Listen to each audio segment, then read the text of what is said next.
Hello, and welcome to On Wisconsin Workforce. I'm Caleb Frostman, your host and Secretary of the Wisconsin Department of Workforce Development.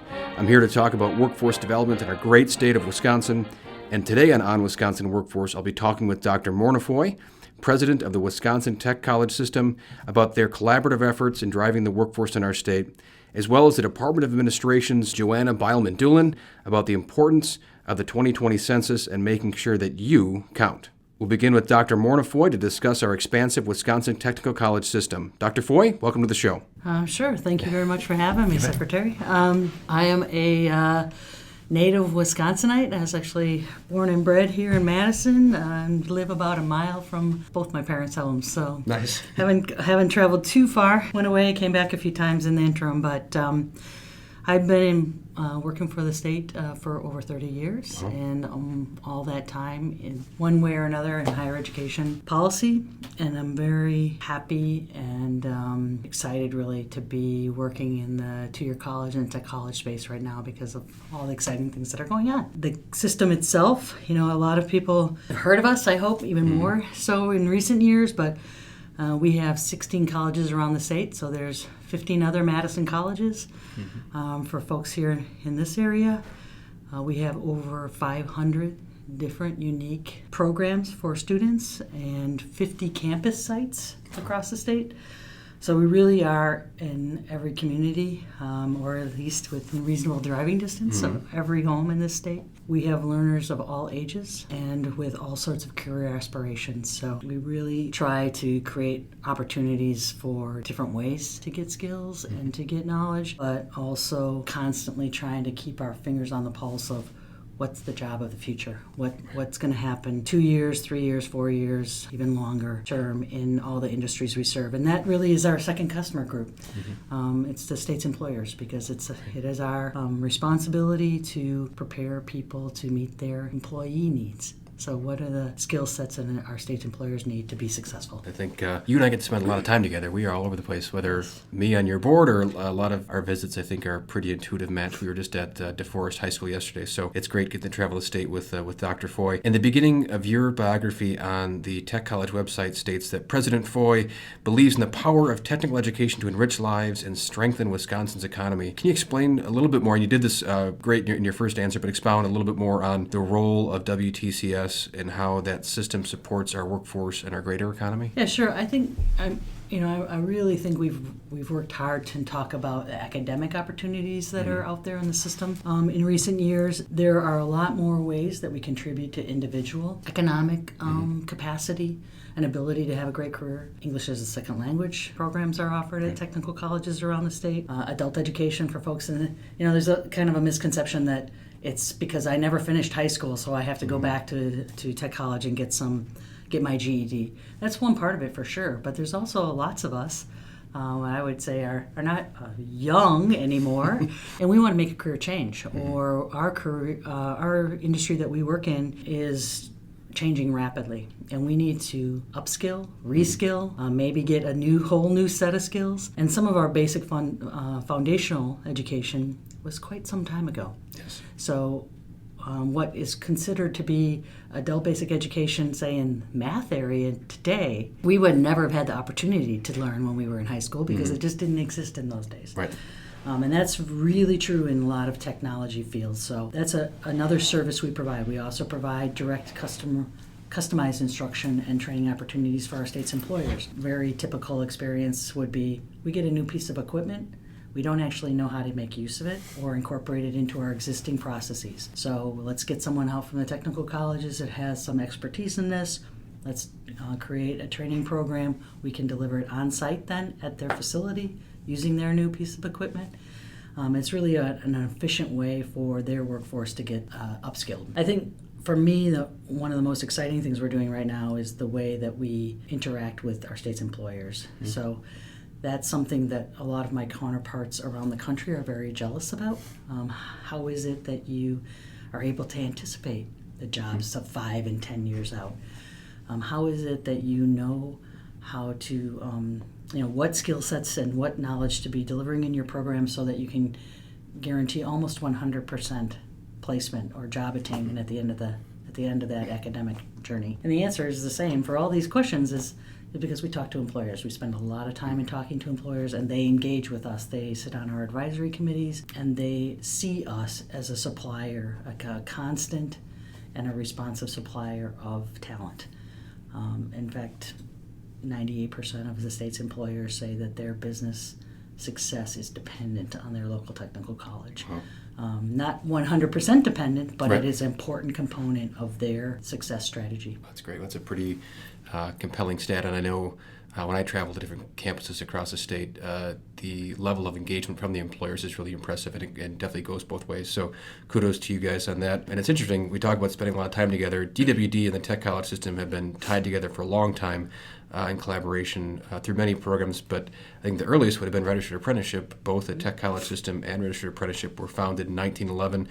And could you maybe explain for our listeners why Wisconsin's apprenticeship model is so strong, and maybe why employers not currently using it should consider pursuing apprenticeship for their training needs? Because I love apprenticeship, yes, as you know. And I think one of the reasons why it's so strong, and I've actually been doing some recent research about how apprenticeship varies from state to state. So I'm educating myself a little bit more about that because we take for granted some things that make our apprenticeship system very, very powerful. And that relationship between the department and the Bureau of Apprenticeship Standards that sort of sets the goals, engages with employers, is constantly advocating for the use of apprenticeship for both employers and for the apprentices themselves. But their partnership with an academic organization like the technical colleges is pretty unique. It is definitely unique, the depth of it that we have had and the way that we have built curriculum over the years together. And you can really see that coming to bear with now a national trend to try to align apprenticeship with academic credentials. So instead of apprenticeship being over there only for certain professions or certain industries, and a kind of a dead end, if you choose to go through apprenticeship route, that's it. You'll get your journey worker card, and then that's the end of your career, sort of growth and acceleration. Now everybody's saying, hey, why is that? Why isn't apprenticeship just another way of delivering information, another way of learning skills? And why can't we also get academic credentials at the same time we're going through an apprenticeship? How are we going to make that work? And they're really just sort of asking those questions. We've been doing that here for decades. And so formalizing it and creating a pathway from an apprenticeship into an associate degree or a technical diploma simultaneously while you're doing your apprenticeship and getting your journey working card is something that we are doing in a pretty intense way right now. And as we build on new apprenticeship areas like healthcare, like IT, we're starting with that as a basic. They will contain academic credential and apprenticeship experiences, and on-the-job training will be done something that is done together. And the department and the technical college system are able to do that because we've already built the crosswalks of competencies. We already have a relationship between the important parties, a trust that we have the same goal, which is to get learners who are not only capable of learning throughout their career, but have strong skill sets that employers can take advantage of right away, and that they will be able to build on whatever they learn in their apprenticeship process throughout their career. Because wherever you start in any career is generally not where you end up. And that's actually what I think makes it so powerful for employers, is that as a recruiting tool, apprenticeship is really attractive. I happen to have a few millennials in my house, and it just blows their mind that they could actually be paid to learn, to earn while you learn. Not just you make all the investment yourself on your own and hope someday when you get at the end, somebody will hire you and pay you for your abilities. So that's a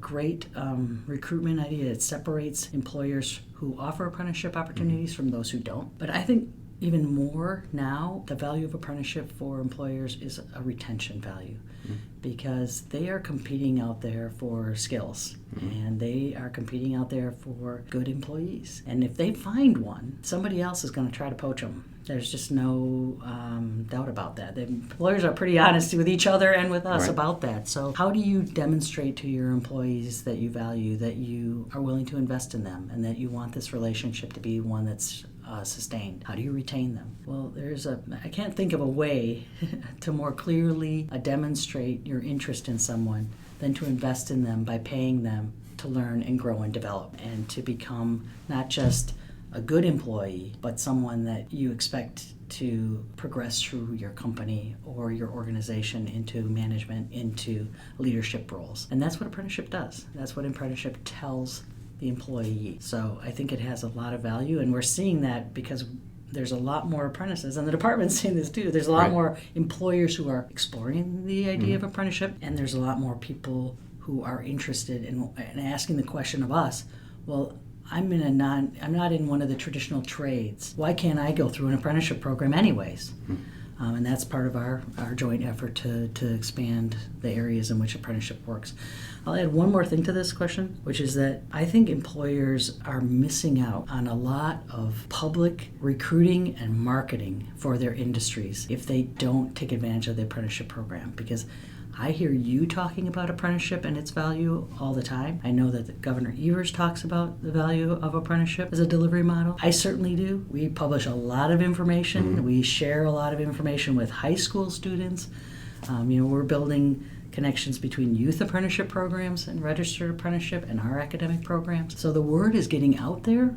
And I think it's not unreasonable to expect, as employers go out into the marketplace and are recruiting, to be asked, well, do you have an apprenticeship option available? And I think they should take advantage of that. That's great. I might have to transcribe that. That's an excellent pitch. I'm going to be using lots of that. So I just used it with 2 employers, so I think it resonates. Well, I think so too. Yeah, I think we're firm believers in the additional credentials, and then just as we look around the workforce world, the increased emphasis on lifelong learning is so encouraging, and apprenticeship builds right into that. Now, interestingly, the tech college system and your higher education partners just recently received a grant that will help increase the percentage of people who have an earned credential beyond high school to 60%. Can you tell me a little bit more about that initiative? Yeah, that's the 60 Forward initiative, and it's really based on trying to make sure that Wisconsinites have the skill sets that the jobs of the future are going to require.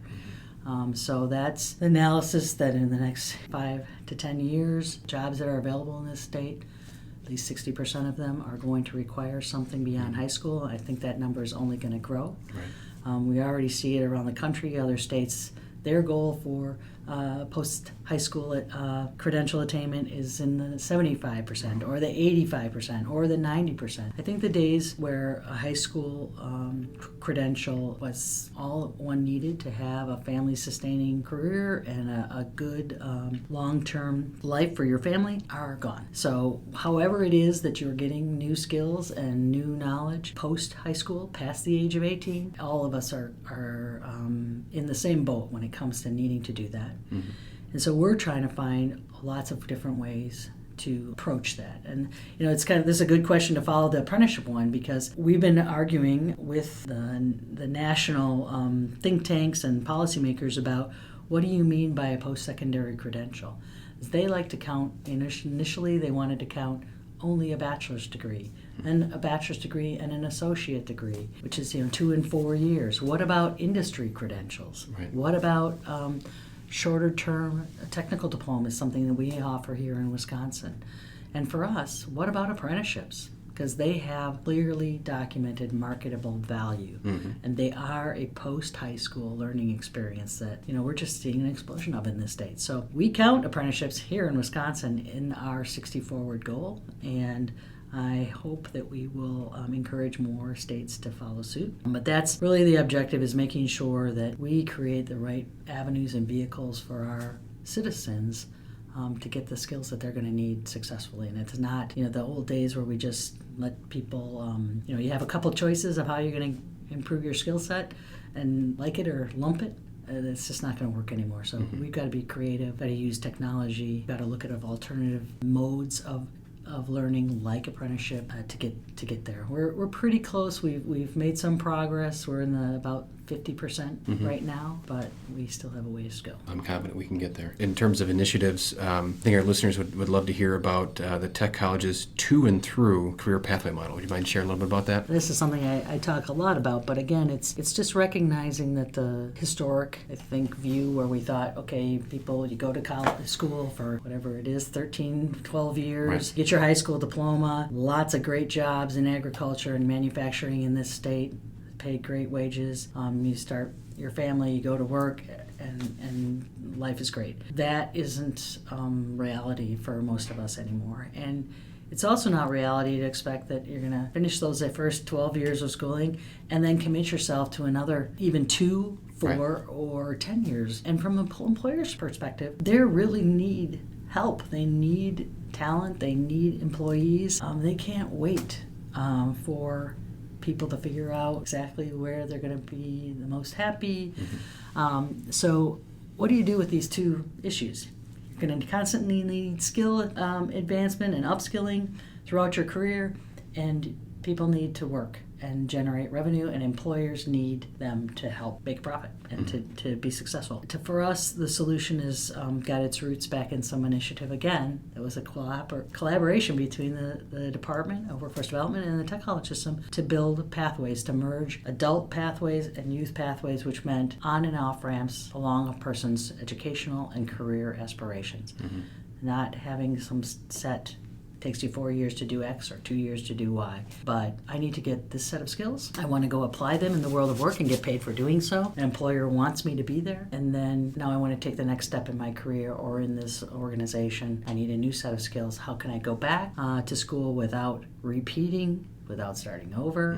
If I will make a slight change or detour in my career path, how can I do that without going back to square one, starting over?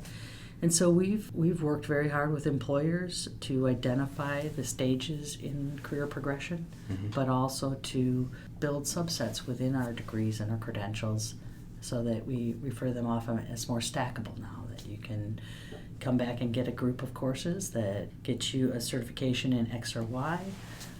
Maybe it is actually an industry certification that you're getting, and then you can come back and that applies to the next stage in a more longer-term formal degree, associate degree or whatever. Of course, is that it builds into a bachelor's degree if that's what a person wants or if that's what their career demands. So it's really about thinking about educational experience as more of a continuous process for an individual and letting them have more control and their employer have more control about when they're entering and exiting and then re-entering that educational experience. And then the last question we have for you is just maybe a bigger picture with the system. And I've heard you talk about, other folks have too, but just the culture of collaboration. What does a tech college system mean by the culture of collaboration? Well, a few things. I think the first basic core level is that we are essentially very tiny individual organizations. I mean, there's 16 of us, they have 50 campuses, and there's a tiny system office, and we are just able to do some things, be stronger, be more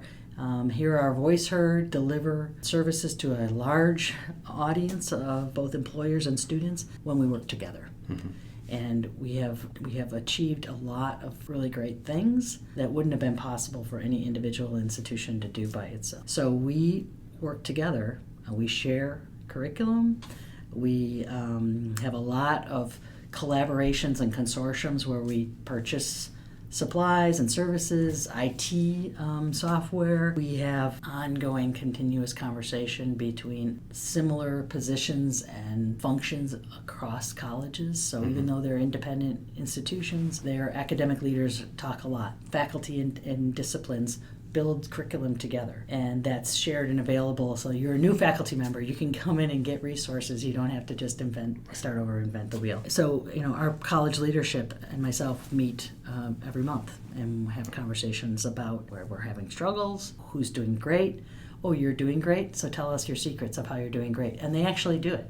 So it's not about competing for each other's students. We don't view ourselves as competing internally. It's more like, how can we elevate opportunity across the state? And that's been just a real pleasure, I think you can imagine, to be involved with an organization like that people really work together, and they're very honest about struggles, and they're very giving about success strategies in terms of sharing their secret sauce, if you will. I think externally, the tech college system has a lot of responsibilities under Wisconsin state law. We are supposed to serve a lot of different diverse populations. Mm-hmm. We have to care about both employers and students, and it's a big job.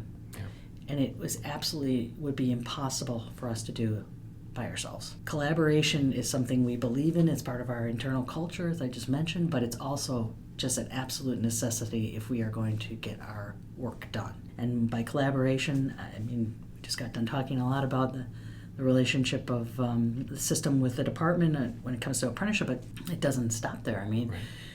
We have a lot of program offerings that are of interest to the department that don't run through an apprenticeship program. Right. We have folks from other departments, including the Department of Workforce Development, do grant evaluations with us, for example, and to make sure that public money that we're using to incentivize new ideas, to test out new educational delivery models, that makes sense in the bigger context of what the state is trying to do, whether it's the Department of Health and Human Services now, Children and Families, whether it's the Department of Workforce Development, Department of Corrections.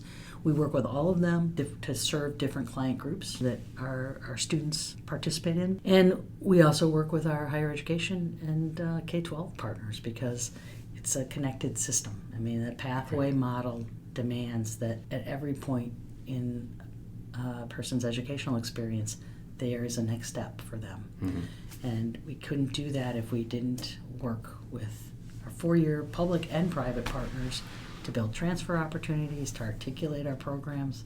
So again, you don't have to start over if you want to go somewhere else.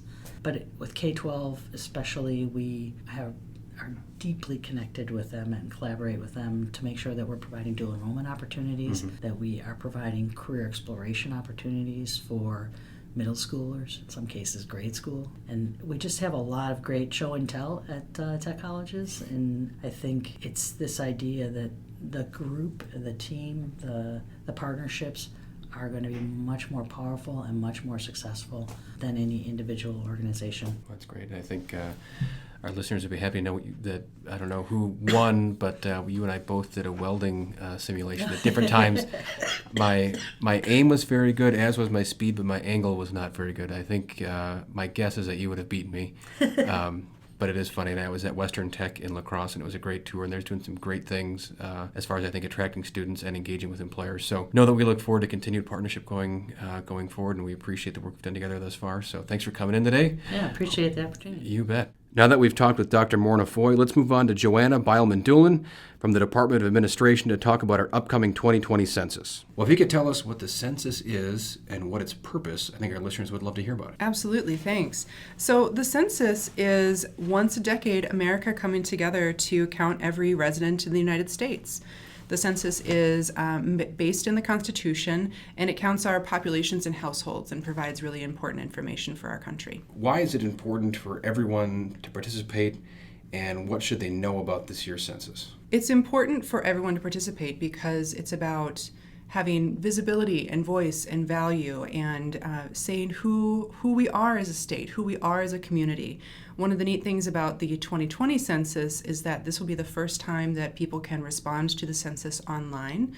In the past, you had to respond by mail or by phone. You still have those options, but this time you can actually go online starting in mid-March to respond online to the census. Nice, 2020, it's about time. That's It great. is. It is. Oh, very cool. And what are some of the reactions you're hearing as to why people don't participate in the census or historically haven't? So there are a number of reasons why people are hesitant to respond to the census. There are historical reasons. There are personal reasons. It's certainly not something that people are used to doing regularly. It happens only once every 10 years. But really, we have to be mindful of what are the historical root reasons for that and what are some of the contemporary challenges that would cause people to maybe be nervous about responding to the census. That makes sense. And I guess maybe along those same lines, what are perhaps making folks nervous? What are some of the misconceptions surrounding the census? What are some of the myth-truths that we have to combat about the census process? Sure. Well, something that is on everybody's mind is security and confidentiality, safety. It's important to know that information that you provide in response to the census is kept confidential. The U.S. Census Bureau does not share it with any other agency, state or federal. They'll share, data about how many people are in a community, but not who those people are or where they live. There has been a lot talked about in terms of whether the census will include a question about citizenship. It does not. It will not. That certainly has been a cause of concern for folks, and it's important to be clear that there are no questions about citizenship. There are no questions about immigration status. It's also important to know that the census is available in many different languages. So if there are needs that people have for responding in a particular language, generally speaking, that is going to be available. One other thing that I want to mention here is that the census is required by the Constitution. So one misconception that people might have is that it's an option. In fact, it's actually required by our Constitution, and it's really important to show who we are and find out who we are as a people. Historically or in current days, are there any communities in Wisconsin that are hard to reach or hard to count, and why would that be? There are a lot of different communities that are, the phrase I use is historically undercounted, because it doesn't happen in one particular census, it can go back. This can be communities that are rural, young children ages 0 to 5, people of color, immigrants, refugees, people who move frequently, students. Really, it's a long list of folks who might have been undercounted in the past, and we want to make sure that we are reaching everybody. People with disabilities, historically undercounted, but there are a lot of options to make sure that everybody, no matter who they are, where they live, what their circumstances are, can respond. You mentioned some of the, by mail, by phone, online. What are some of are there other ways that data is being collected for 2020? Those are the big three. Okay. Yep, those are the big three. Starting on March 12th, people will start getting census invitation letters at their home, and they'll be able to start responding online, by mail, by phone. Census Day is April 1st, so hopefully everybody is responding by April 1st, but even if you miss that deadline, you can still respond after that. And I know from what I've seen on flyers and on social media and elsewhere that the census is hiring, and on the radio, I think, all over the place. How many folks is the census hiring, and in what regions in the state? So the Census Bureau is looking to recruit 50,000 applications here in Wisconsin. They're doing a great job. They're making really wonderful progress toward that goal. But there are still, of course, more applicants needed. So if people are interested, they should go to 2020census.gov/jobs. Applications are being accepted in every county in Wisconsin. Some counties are closer to their recruitment goals than others. These are jobs that have really competitive pay. Training is paid for. You can get mileage and other expenses reimbursed, and flexible hours. So it's really a pretty fantastic opportunity, whether to supplement something that you're already doing for employment or if you're looking for employment to begin with. So we talked about the big three ways of collecting data. What happens to that data once it's collected? How is it used? Well, it's used in a lot of different ways. That data informs the reapportionment process. People think of this as redistricting, determining where across the country congressional representatives, congressional districts will be put. This data is used to actually draw some of those lines, but it's also used to determine how $675 billion in federal funding is going to be distributed. These federal dollars go toward medical assistance, education, transportation. It runs the gamut. And knowing who is in our communities, who is in our state, helps the federal government determine where to send those dollars. And if we mentioned hiring folks, are there also unpaid opportunities? Can you volunteer for the census? Well, because of the confidentiality guarantees by the Census Bureau, you do need to be employed through them. So if people are interested in being involved, you should go to the Census Bureau itself. Again, 2020census.gov/jobs. And they have a lot of different opportunities. Again, it's really great pay, it's flexible hours, and really it's an opportunity to help be part of making history. Applications are being accepted every day. The training happens primarily in March and April, and then census takers will go door to door to try and make sure that we get responses from everybody in May and June and July if they haven't responded.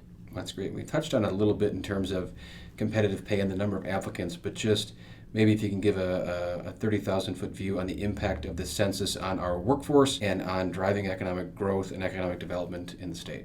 Sure. It's a great question, and it really is one that captures how the census data and the responses that people provide have such a broad impact. The census data will be used to inform community and business decisions moving forward about creating or expanding businesses, determining economic development opportunities. There's impact through the federal funding for workforce and economic development programs, vocational rehabilitation grants. It has an impact for unemployment insurance, funding through the Workforce Investment Act and the Workforce Innovation and Opportunity Act are just a couple of the many ways. But really, this is information that's used by our elected representatives to help make decisions that are good for our entire state, our entire community, our entire nation, but also used by the private sector as they're making some of their determinations. Where are we going to place a business? Where are we going to expand? Some of the transportation decisions that go along with that or that inform that. Where are we going to build or maintain roads? Where are we going to place clinics? Where are we going to put money into schools? These things are all interconnected. The census data really is going to be a really key component in those decisions for the next decade and really far beyond that. Well, Joanna, this has been really informative. Thank you so much for your visit, and we appreciate your time here on Wisconsin Workforce. Thank you for having me. You bet. Well, thanks for that insightful interview, Joanna. We hope you enjoyed this episode of On Wisconsin Workforce. If you want to learn more about the Wisconsin Department of Workforce Development, check out our website at www.dwd.wisconsin.gov. You can also follow us on Facebook or LinkedIn by searching for the Wisconsin Department of Workforce Development, and you can find us on Instagram and Twitter at WI Workforce.